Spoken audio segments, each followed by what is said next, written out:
I'm loving this. This campground is right near a railroad yard or a train.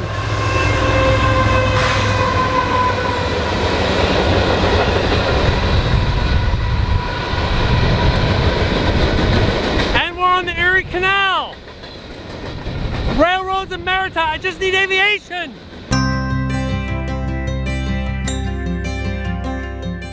Okay, welcome to this week's episode of Luv Subbin. Where does it find us this week? We are on the Erie Canal, and it is Memorial Day weekend. It may not look like it with, we're freezing our butts off. It is.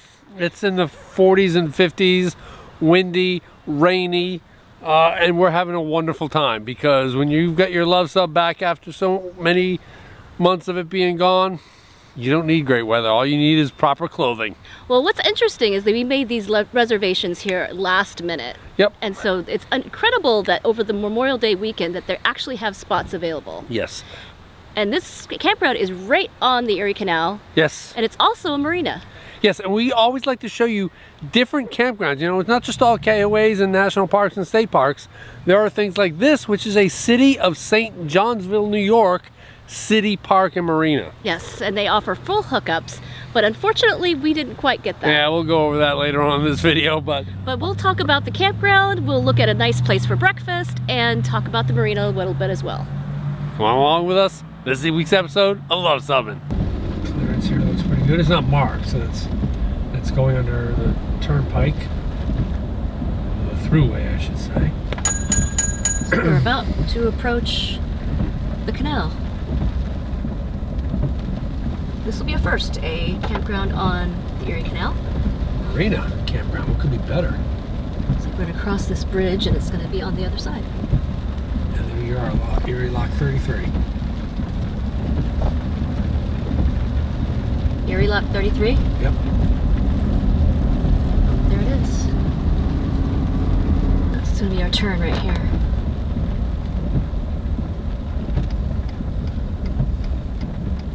She said go up to the orange line and then wait.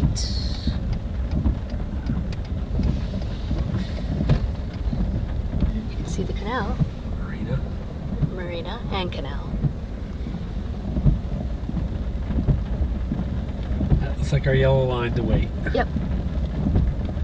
That's what we'll do. Alright, so we got this wonderful site on the canal. Yeah. And it's Friday on Memorial Day weekend, so we can't believe we scored this, but we made a slight error. Well, and it's funny because you know we're checklist users and all this stuff, and I'm constantly making updates to my checklist, right? And so there's a great YouTube channel out there called Today is Someday. Probably a lot of you watch them. And then Phil said always check your electrical box before you unhook and all this other stuff. And if you look at the checklist right now on our website for download, it says right after backing in and everything, check the electrical box. That's not the checklist I have printed out right now. Oh, okay, so you need to update your laminated checklist. I need to re-laminate the checklist and stuff because I've got an older version and I follow them step by step. So when we went to plug in,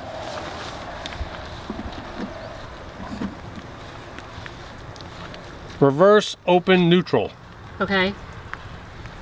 And so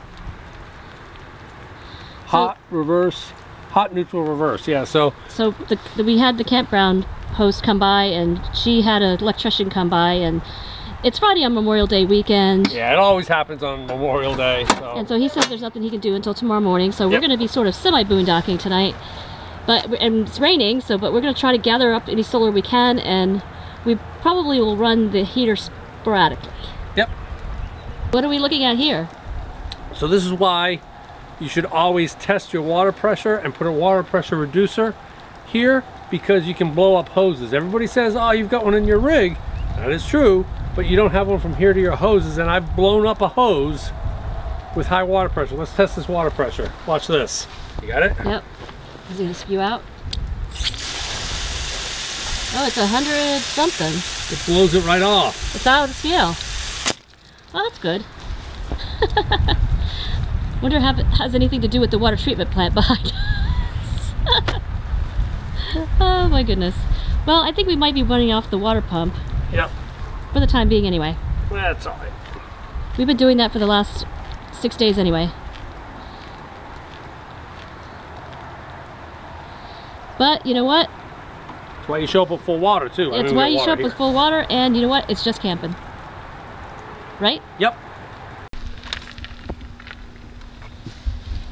You can see on this cloudy morning we're only dumping 1 amp back into the batteries, but that's okay because we're using about 1 amp for a net gain of 0. So we're not putting anything in, we're not taking anything out. So even on a crappy cloudy day, it makes sense to put your solar panels out. A day like this. All right, well, good morning. We are at St. Johnsville City Campground and Marina. And we're heading off to breakfast. That's something we don't normally do. No, but this sounded really good. It's supposed to be a local diner and it's supposed to have really good food. And as we've said in our Erie Canal video, if you watch that video up here, you know, one of the cool things about the marinas on the Erie Canal is usually they're free.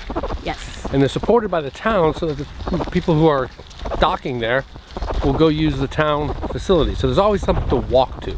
And this is about 0.4 miles away from our campsite, but it would be closer down there to the marina, probably about 1/3 of a mile. Yeah, so we're just gonna walk here for breakfast. Normally we're not breakfast people, but we thought this would be fun. So let's head on to the Bridge Street Diner. So this campground is a hidden gem in the midst of upstate New York because this is Memorial Day weekend, and granted the weather has not been that best, right? But in most places the campground would still be full, and we have a lot of open slots here. Yes, and we've said it before, city and county campgrounds are oftentimes a great option. Yep.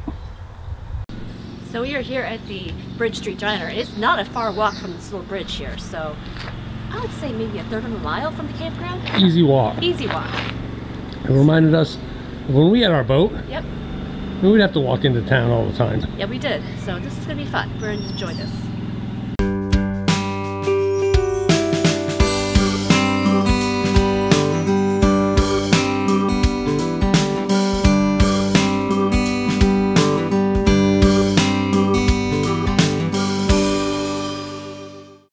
I like their logo, the little fork with the chicken. Really cute. All right, well, that was probably the most local place we've ever been to in our lives. But I think everybody was just wanting to chat with us and see what we thought of things. We got all kinds of good recommendations to do. Yep. And the food was diner food, but it was delicious. It was the corned beef hash. Yes. Oh, it was so good. Everything was fresh. The bacon was cooked perfectly, and it was just a very nice atmosphere. Everybody knew everybody else. Yep. The only people they didn't know was us. Yep. And everybody talked to us. So exactly. it was perfect. It was just, this is what we love. This is Americana, small town America. Mm-hmm. Love it. Yes, so we highly recommend this place if you guys are on the canal at this little campground here. Yep. Okay, it's time for Rich's Vexological Pet Peeve. Okay. And you know, I'm looking back at the flags here, and yeah, exactly, I love them. You get the flag of the United States Marine Corps, flag of the United States Navy, flag of the United States Coast Guard, and flag of the United States Air Force. I'll give them a bye for not having a flag from the Space Force.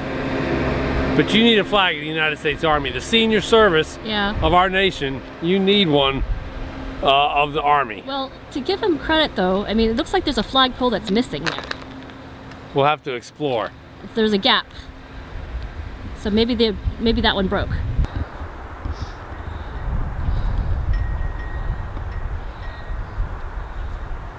Yeah, super clean laundry room. $1.25 for wash. It's like 25 cents for every 6 minutes or so. So super clean. And the bathrooms are very similar. Showers don't meet Cindy standards because they're just curtains. Not lockable doors, but still not too shabby. All right, we just took a look at the bathroom and the laundry, and they are immaculate. They don't meet Cindy's standards of having a door, but still very, very clean, very, very good. But I have to, I'm just full of irritating facts today, and this is my irritating maritime fact, in that the buoys you see behind me are not anatomically correct. The red nun buoy is a correct color and shape for a red buoy. The green one is not. The green ones are never nuns, they're cans. So it should be more of a cylindrical rather than a triangular top on it. So it's also on the wrong side. I'll forgive that part, but anatomical correctness for a buoy is very important to me. All right, as you know, RVing is all about fixing things in beautiful places, and I'd say the Erie Canal is pretty beautiful. So today's fix is our refrigerator cools. We're running on gas right now, and the refrigerator cools the coils with this little fan.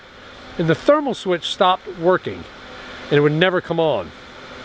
So I used one of my Wagyu connectors. You guys know how big of a fan I am of the Wagyu connectors.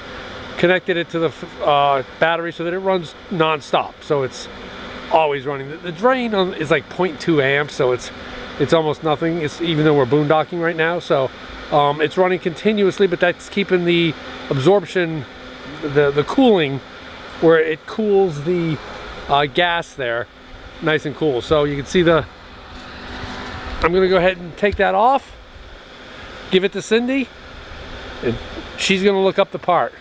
Kind of like splitting up tasks, each doing best. She's good at research and looking up stuff. I'm good at taking stuff apart.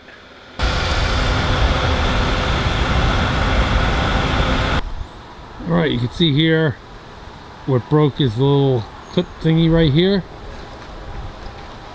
So yeah, I don't know if I could probably repair that, but probably just let Cindy order a new one.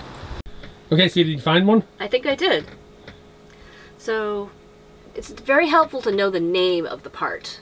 So you sort of knew generally what the name of the part was, and by some of the results I came up with, I was able to call it a thermal switch for the fan, the refrigerator fan. So we found the part, we think, and one of the places that we like to shop for replacement parts is Dyer's RV. Yep. And what you also want to do is get the Dometic part. Yep.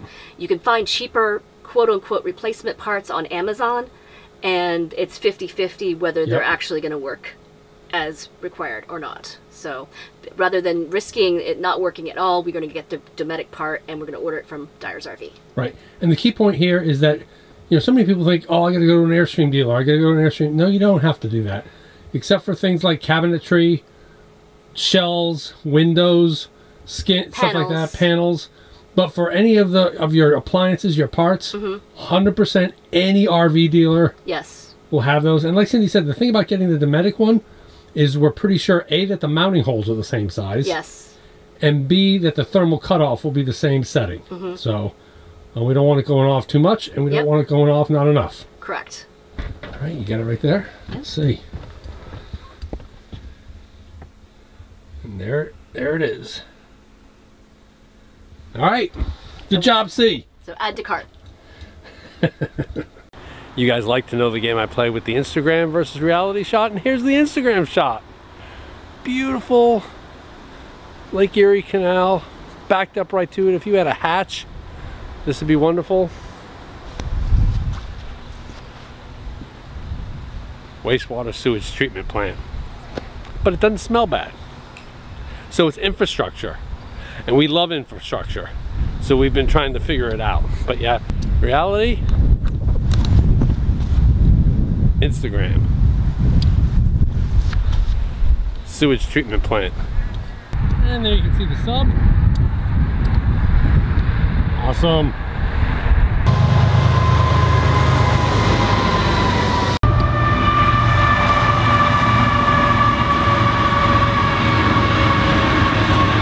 Okay, you finally saw a boat go by, didn't you? I did, but it was just a little speedboat. It wasn't what you would call looping traffic. Yeah, we were hoping to see maybe some loopers start their trip or end their trips or whatever, begin their summer trip. So what is a great loop? A great loop is someone who stays on the rivers of America. Yeah, it's the America's Great Loop. So you can see from this picture here that you can actually take through the Mississippi, the Ohio, and the Intercoastal Waterway, actually loop all around the first third eastern half of the nation. It is a super popular thing to do. It is. Cindy and I are hatching a plan in the coming years to do an America's Great Loop by land. Possibly. In which we repeat the Great Loop, but just follow the whole land route. That would be interesting. With the RV. So comment below if you think that would be pretty cool. But unfortunately there have been no loopers because they have had some damage to the locks system here because of the winds and of the high water count. Apparently the winds this winter ravaged one of the locks is what we're hearing. So yeah, I think the whole system is closed. Out to the marina, there's nobody there. I expect to at least see one boat on Memorial Day. Yep. But yeah, So, tough times for the canal maybe. Yeah, they're going to have a delayed opening, I think. Yep. So, but they're also going to extend their closing date into November, which they don't normally do. All right. America's Great Loop. Maybe there'll be a Luv Subbin Land Loop. So this is a map of the Erie Canal, and this whole campground reminds me of our trip that we took when we rented the canal boat. And we started at Macedon right here, and we went all the way up to Spencerport and back. And there was really a very cool lift bridge in Fairport. And in comparison, we are down here. So we are on the western side of things. You might have noticed this little cute lighthouse in our opening. And this was the first lighthouse that was built here on the Barge Canal in the year 2000. It's kind of cute. Super cute. I've said this before, but it's a good tip for, you know, we're running on propane on the fridge and we want to leave the fridge cooling to the last minute. So I'm going to skip that part about turning the propane off on my checklist, but to make sure I don't forget, I have my remove before flight that I put on the steering wheel. That'll be that reminder in case I get distracted, that I can do that. There you have it. We are departing from the Marina campground. Yeah, actually the power not working at the pedestal was actually a nice bonus, because it allowed us to test our lithium battery boondocking for 3 days with 0 sun. I mean, it was just cloudy the whole time. So we left at 58%. So yeah, I think it was very successful. When you can go 3 days with 0 sun, 100% cloud cover, and leave with 3 days. And you were using the heat at the same time. We're using the furnace. We were able to use the furnace, lights whenever we want. So yeah. So we are on our way home. Yes, finally, the sub, it will be back in its home. So if you like this video, give us a big thumbs up. And if you think we're in a subscription, click to subscribe. And comment below, have you been boondocking yet this year? Because we come out with RV and Airstream related videos just like this one every Tuesday. Thanks for watching.